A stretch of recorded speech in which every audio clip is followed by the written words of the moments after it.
So friends, today we are going to decode all those confusions which are coming in the way of interest under GST.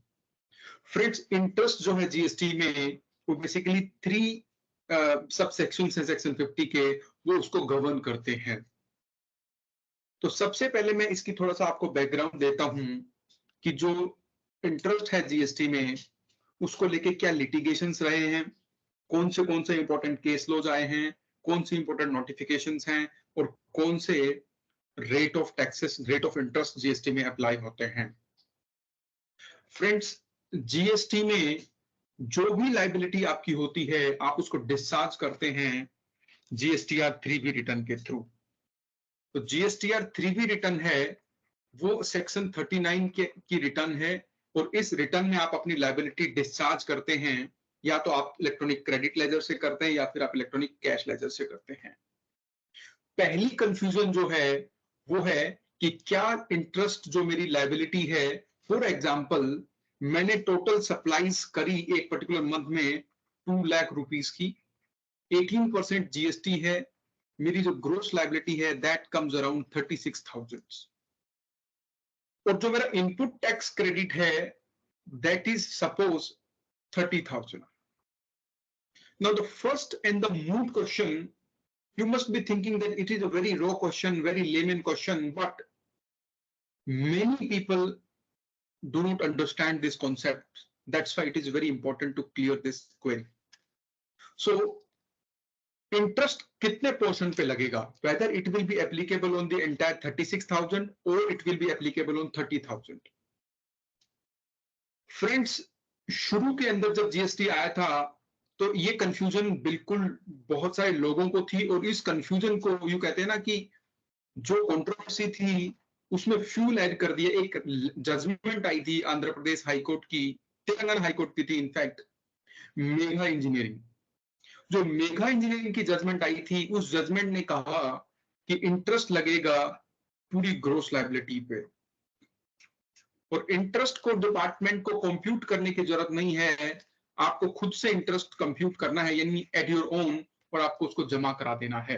यानी interest का determination करने की कोई आवश्यकता नहीं है डिपार्टमेंट को, आपको ग्रोस लायबिलिटी पे आपका इंटरेस्ट डिस्चार्ज करना पड़ेगा। ये जजमेंट आने के बाद फाइनेंस एक्ट 2021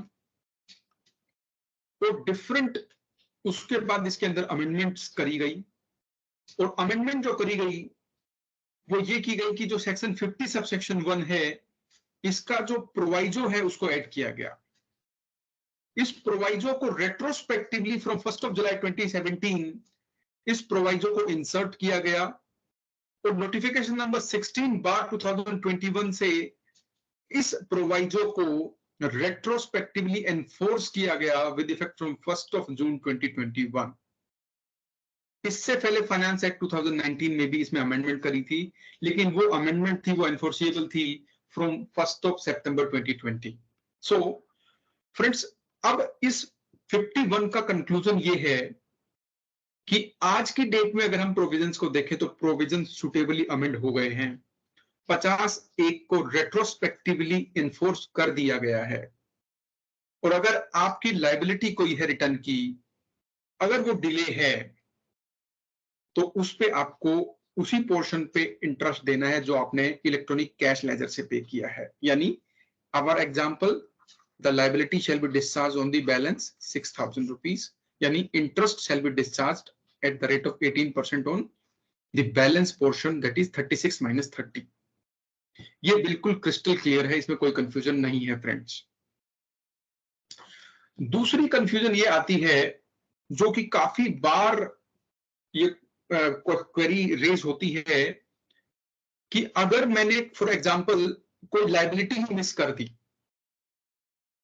फॉर एग्जांपल मेरी जो टोटल लायबिलिटी थी एक मंथ में वो 2 लाख रुपीस प्लस जीएसटी थी, 18% जीएसटी, और मैंने रिटर्न के अंदर डिक्लेयर किया ओनली 1,50,000। 50,000 मुझे 1 साल या 2 साल बाद याद आया कि मेरी 50,000 रुपए की जो लायबिलिटी है वो लायबिलिटी अनडिक्लेयर्ड है, अनपेड है। In my humble opinion, interest on this 50,000 rupees will be applicable at the rate of 18%, even if it is paid by credit ledger or cash ledger. Very, very clear. Because the 51 proviso says that आपने जो भी liability supplies करी and वो declare करी आपने return में, और वो return आपने due date के बाद furnish करी, then only you get the benefit of the net liability. In all other cases, in my humble opinion, the benefit of netting is not available. That is 36 minus 36,000. This benefit is only and only available in case of when the liability is declared in the return in the month in which supplies are made and the return is filed late. तो ये confusion थी पहले portion को लेके, outward liability को लेके. Friends, अब दूसरी बात करते हैं. बहुत सारे लोगों को एक मन में कंफ्यूजन है कि जो आईटीसी होता है उसके ऊपर अगर हमने गलत क्लेम कर लिया तो कितना इंटरेस्ट देना है. पहले तो मैं आपको क्लियर कर दूं कि अगर आपने आईटीसी गलत क्लेम कर लिया है तो उसके ऊपर जो है आपको इंटरेस्ट देना है 18% का. उसके ऊपर आपको इंटरेस्ट देना है 18% का, और ये इंटरेस्ट आपको 18% का इसलिए देना है क्योंकि नोटिफिकेशन नंबर 13/2017 डेटेड 28 जून 2017 ने रेट ऑफ इंटरेस्ट प्रिस्क्राइब करे हैं. और आप इसके टेबल नंबर जो इसका रो नंबर 3 है, इसमें अगर देखें तो जो रेट ऑफ टैक्स है 53 का, in fact it's serial number 2 column number row number 2, जो रेट ऑफ इंटरेस्ट है in case of wrongful availment and utilization of IDC, that has been retrospectively amended to 18%. Now, let me clarify you in a simpler manner. अब आज की date में जो provisions है friend, 50(3) suitably amended है, retrospectively amended है from 1/7/2017. Retrospectively amend होने से क्या हुआ? रेट्रोस्पेक्टिवली अमेंड होने से ये हुआ कि जो भी आपकी लायबिलिटी है रॉन्गफुल अमेंडमेंट की, वो लायबिलिटी आपकी तब लगेगी, वो इंटरेस्ट आपको तब देना है जब आप उसको अवेल करेंगे. Very very important words, avail plus utilization. Two important words used in the law: availment plus utilization. Earlier, before 53 was amended, there was a lot of confusion, ambiguity, that if you take undue or excess claim of input tax credit, the interest was applicable. Now, friends, very clear, interest on wrongful availment plus utilization of ITC will be applicable. Now, let's take a simple example and conclude this video. Suppose आपने कोई input tax credit गलत claim कर लिया. आपका credit था 1 लाख और आपने उसको 1 जीरो एक्स्ट्रा लगा के उसको बना दिया 10 लाख. आपने 9 लाख का इनपुट टैक्स क्रेडिट अनड्यू और एक्सेस क्लेम कर लिया है 3B रिटर्न में. Now the question arises, but लेकिन आपने इसको कभी भी यूटिलाइज नहीं किया, या आपके इलेक्ट्रॉनिक क्रेडिट लेजर में वैसे का वैसे रखा हुआ है जैसे आपने इसको लिया था. Now the question arises that whether interest is applicable or not. In my humble opinion, 53 is suitably amended. Interest is not applicable. You have to simply reverse this 9 lakh rupees.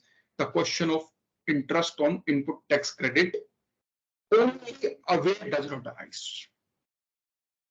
So this was an attempt to decode the controversy of interest under GST. Thank you very much for sparing your valuable time. Have a nice day. Thank you very much.